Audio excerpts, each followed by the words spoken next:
दोस्तों नमस्कार। कहीं आप भी तो समय से पहले बूढ़े नहीं हो रहे हैं? 40, 35, 40, 45, 50, 55 की एज में आप 60, 65 या उससे भी बुरी स्थिति में आपका शरीर पहुंच गया है। ये कुछ लक्षण आप लोग को बता रहा हूं। अगर इनमें से आपके लक्षण मैच होते हैं, उसके बाद एक बहुत अच्छा कॉम्बिनेशन आपको बताऊंगा, उसको यूज करेंगे तो ये प्री मैच्योर एजिंग यानी कि समय से पहले जो एजिंग के लक्षण हैं वो आपको दिखने बंद हो जाएंगे। तो चलिए इस वीडियो को स्टार्ट करते हैं।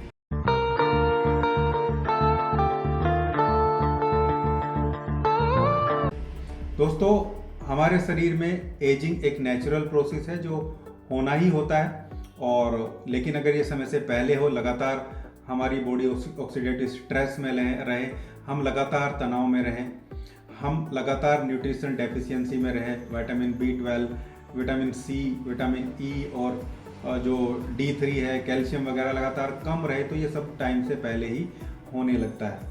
अब हम देखते हैं कि लगातार पोल्यूशन की वजह से और लगातार जो चिंता तनाव में रहते हैं, क्योंकि इन्वायरमेंट भी बहुत ज़्यादा आ गया, तो उनको ये समस्या बहुत ज़्यादा देखने को मिलती है। अब हम उन लक्षणों की तरफ चलते हैं जो हमारी बॉडी प्रोड्यूस करती है एजिंग के टाइम पे। अगर इनमें से कुछ लक्षण या सारे लक्षण आपको टाइम से पहले आ रहे हैं तो आपको अलर्ट जरूर हो जाना चाहिए। जैसे आंखों के नीचे आपके यहाँ लगातार जो डार्क सर्किल है वो बने रहें, या यहाँ झुर्रियाँ बहुत ज़्यादा लटकन जो है वो आ जाए।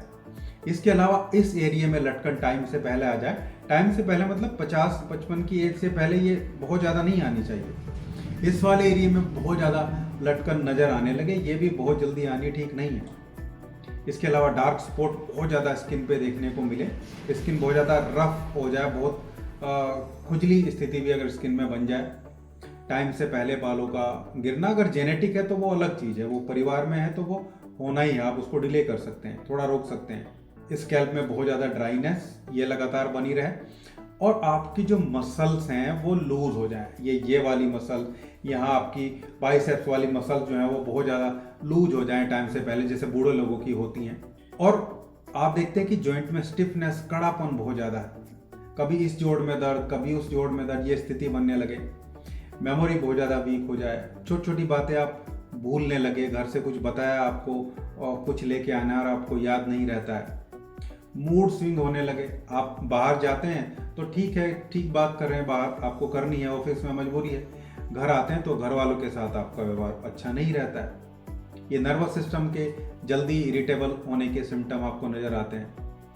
थोड़ा सा भी मेहनत करते हैं तो बहुत ज़्यादा थकान आपके शरीर में आने लगती है, सांस फूलने लगती है, ऐसा लगता है कि जैसे अंदर कोई इंजन चल रहा हो, लगातार धड़कन गले में महसूस देने लगती है।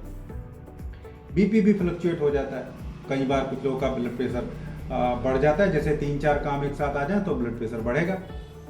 और कई बार जो है ज़्यादा सोचने की वजह से, या थोड़ा ना खाएं या किस दिन फास्ट हो गया तो ब्लड प्रेशर डाउन भी हो जाएगा आपका। कॉन्स्टेंट फटीग, लगातार थकान बनी रहती है, कुछ भी काम करने की इच्छा नहीं बनी है। स्लीप पैटर्न डिस्टर्ब हो गया, कभी नींद आ रही है, कभी नहीं आ रही है, कभी 5 घंटे नींद आ रही है, कभी आप 10 घंटे तक उठ ही नहीं पा रहे हैं, सुबह भी आंख नहीं खुल रही, मोटिवेशन बिल्कुल जीरो हो गया, कोई इच्छा नहीं है काम करने की, इमोशनल डलनेस एकदम, social withdrawal, social cut off, कहीं जाने का मन नहीं, कोई आ जाए तो उसके पास बैठने का मन नहीं है। ये सारे सिम्टम्स अगर आपको आ रहे हैं, आपकी बॉडी प्रोड्यूस कर रही है टाइम से पहले ही, आपकी एज मैंने बताया 40 से लेकर 50-55 के बीच, और ये सिम्टम आपको आ रहे हैं तो आपको प्री मैच्योर एजिंग है और आपको अलर्ट होने की जरूरत है। ये कॉम्बिनेशन जो मैं आपको बता रहा हूँ, जो मेडिसिन, ये आपको आज ही स्टार्ट कर देनी चाहिए। दोस्तों, अगर आप लोग चैनल पे नए हैं और अभी तक आप लोगों ने चैनल को सब्सक्राइब नहीं किया है तो एक बार चैनल को सब्सक्राइब जरूर करिएगा। वीडियो पसंद आती है तो उसको लाइक भी जरूर करिएगा। बढ़ते हैं अपने फॉर्मुलेशन की तरफ। फॉर्मुलेशन में पहली जो मेडिसिन है, पहली इंपॉर्टेंट जो रेमेडी है वो है अल्फा अल्फा। अल्फा अल्फा का मदर टिंचर आपको लेना है। ये बहुत अच्छा सेलुलर न्यूट्रिशन है, हमारे शरीर की जो सेल्स हैं, जो कोशिकाएं हैं, उनको ये न्यूट्रिशन प्रोवाइड करता है, उनकी एनर्जी प्रोड्यूस करने की क्षमता बढ़ाता है, माइटोकॉन्ड्रियल एक्टिविटी को बढ़ाता है, आरबीसी को प्रोड्यूस करने की क्षमता बढ़ाता है, एटीपी का सिंथेसिस जिससे एनर्जी बनती है उसको बढ़ाता है, और नर्वस टिश्यूज भी जो हमारे न्यूरॉन्स होते हैं उनको भी ये बैलेंस करता है, उनको रिस्टोर करने में हेल्प करता है। इसको मदर टिंचर फॉर्मेट में लेना है। दूसरी मेडिसिन हमारी है वो है जिनसेंग का मदर टिंचर। जिनसेंग एक बहुत अच्छा एंटी एजिंग रेमेडी है, वो बहुत पहले से हम लोग जानते हैं। एक पावरफुल एडेप्टोजेन टॉनिक के नाम से इसको जानते हैं, जो स्ट्रेस की वजह से, तनाव, चिंता की वजह से, और कहीं ना कहीं जो फटीग हो गई है, वीकनेस हो गई है, लो इम्यून सिस्टम है, बार बार बीमारियां कैच कर रही हैं। इसके अलावा ये हार्मोनल चीज़ों को भी बैलेंस करता है। हाइपोथैलेमस, पिट्यूटरी जो हमारे सिर में होती है उनके थ्रू, और एड्रिनल ग्लैंड के थ्रू ये स्ट्रेस को मैनेज करने में हेल्प करती है। ये भी माइटोकॉन्ड्रियल एक्टिविटी को बढ़ा के और कहीं ना कहीं एनर्जी के प्रोडक्शन को बढ़ाने का काम करती है। इसको भी हमें मदर टिंचर के फॉर्मेट में लेना है। कौन सी मेडिसिन को कितना लेंगे वो अभी आपको बताऊंगा। तीसरा जो मदर टिंचर है वो है अवेना सटाइवा का मदर टिंचर। ये बहुत अच्छा मस्कुलर टॉनिक है, नर्वस टॉनिक है। Nervous exhaustion, mental fatigue, mental थकान, स्लीपलेसनेस को दूर करता है। एक अच्छा सिडेटिव ये जो है माना जाता है, जो नींद लाने में मदद करता है। जो ब्रेन के अंदर गाबा और सीरोटोनिन जो स्पेसिफिक न्यूरोट्रांसमीटर होते हैं उनके पाथवे को इम्प्रूव करता है, उनको मॉड्यूलेट करता है, जिससे खुशी मिलती है, शांति मिलती है, नींद अच्छी आती है और मेंटल जो फटीग है वो दूर होती है।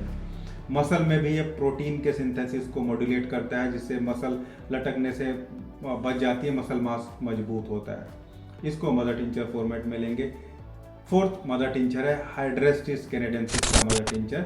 ये एक लीवर और रेनल डिटॉक्सिफिकेशन रेमेडी है, जो लीवर के थ्रू उसके मेटाबॉलिक प्रोसेस को मैनेज करती है और मिकोजल रिपेयर भी करती है। खासकर अपनी मुंह से लेके और नीचे एनस तक जो हमारी लाइन, एक पाइप होता है पूरा, उसके अंदर की जो लाइनिंग होती है मिकोजा लाइन, उसको हील करती है, सिक्रेशन को प्रॉपर करती है। किसी को कॉन्स्टिपेशन है, किसी को बार बार दस्त होते हैं, किसी को खाना पीना हजम नहीं होता, और जो मल्टी न्यूट्रिशन खाना आप ले रहे हैं वो अच्छे से एब्जॉर्ब हो, उसको भी ये इम्प्रूव करती है। ये हमारा फोर्थ मदर टिंचर हमें इस कॉम्बिनेशन में रखना है। इन चारों मदर टिंचर को हमें आपस में मिक्स कर लेना है, इक्वल क्वांटिटी में ही मिक्स करना है। अब बात आती है कि इसके साथ कुछ और लेने की जरूरत भी पड़ेगी, तो एक होम रेमेडी है और एक मल्टीविटामिन सप्लीमेंट है, वो भी होम्योपैथी कंपनी का ही, वो भी आपको बताऊंगा। पहले इन जो चारों मदर टिंचर को आपस में मिक्स करेंगे। मिक्स करने के बाद आपको लगभग 10 से लेकर 15 बूंदे सुबह, दोपहर, शाम लगभग 1 कप पानी में डाल के खाना खाने के 1 घंटा बाद या 1 घंटे पहले आपको इसको 3 बार कंज्यूम करना है। अब एक इम्पोर्टेंट ड्रिंक आप लोगों को बताता हूँ जो आपको घर में बना के यूज़ करनी है, बहुत आसान है वो भी।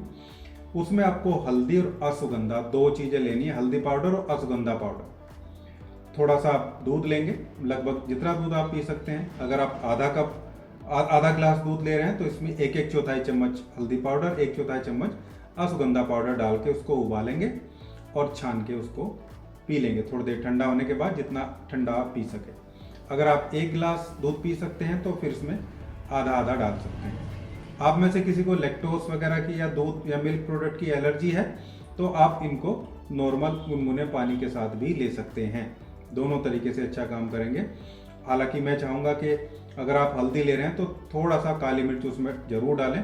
काली मिर्च जो होती है, जो ब्लैक पेपर होती है, वो हल्दी के एब्जॉर्प्शन को, उससे कर्क्यूमिन जो उसका इंपॉर्टेंट कंपोनेंट होता है उसको रिलीज करने में हेल्प करती है। यानी कि 1 चौथाई चम्मच हल्दी पाउडर, 1 चौथाई चम्मच आप अश्वगंधा और एक पिंच, एक चुटकी आपको काली मिर्च की डाल के दूध को में डाल के गर्म करना है, उबालना है, ठंडा करके उसको डेली पीना है। रात में 1 बार आपको इसको पीना है। अब जो मल्टी न्यूट्रिशनल सप्लीमेंट की बात करता हूँ वो बैक्सन कंपनी का विटामिन डी प्लस करके एक छोटा सा कैप्सूल आता है, न्यूट्रिशनल सप्लीमेंट है। और इसमें लगभग वो सारे सप्लीमेंट जितनी डेली डाइटरी रिक्वायरमेंट होती है वो इसमें रहता है। इसका 1 कैप्सूल सुबह और 1 शाम को अगर आपको ज़्यादा डेफिशिएंसी नज़र आती है, नहीं तो 1 कैप्सूल आपको रात को इसी दूध के साथ, जो दूध मैंने आपको बताया हल्दी वाले दूध के साथ, इसको ले सकते हैं। ऐसा आप लगातार करेंगे। कितने दिन यूज़ करना है वो इम्पोर्टेंट है। आपको यूज़ करना है उसको लगभग 3 महीने।